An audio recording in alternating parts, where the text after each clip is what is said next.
I'm Scott. I'm the UI developer with QB Artiste.net. I'm here to show you and demo a UI which basically interfaces with our Bayesforge cloud backend. Typical use case for a client, they would basically have data sets or a Hadoop or a Spark system producing data sets. These would be in the forms of CSVs, and for example, this potato CSV is one from our partner, which it's basically a Spark output of sample Asia data set. So this interface more or less just facilitates structure and parameter learning, and also revisions to the structure based on, say, expert input. And yeah, it's just this is basically an R interpreter connecting to our cloud, but we put in some one-shot kind of buttons to basically manage this workflow. So a typical Asia data set.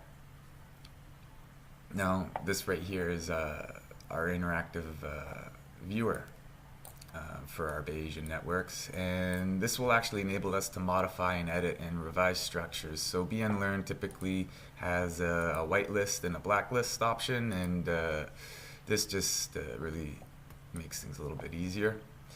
So our data set from the Spark cluster wasn't quite as numerous or observations for the structure hill climbing algorithm to ascertain this link right here. But anyways, the editor allows you to modify structures, revise them, and you can basically come back in here and we have basically our new structure, which we can do some parameter learns on. And we see that in this case our modified structure was the basis for that training. It writes a BIF file, which is the Bayesian interchange format, and we can just reopen and basically check out our probability tables in the editor here. Just some general features. We can play around with the simulation dynamics.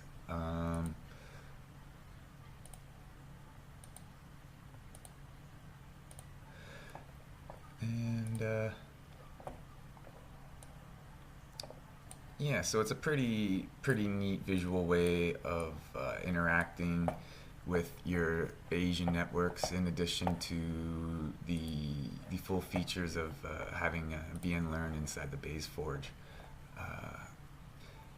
instance. So we can revise a structure, even say the likelihood of traveling to Asia change. We can modify our tables, our CPTs.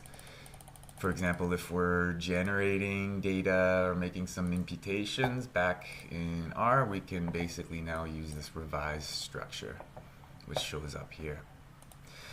So we've got lots to do building this out, but essentially this will provide a wonderful wrapper for our system, and we hope you guys enjoy.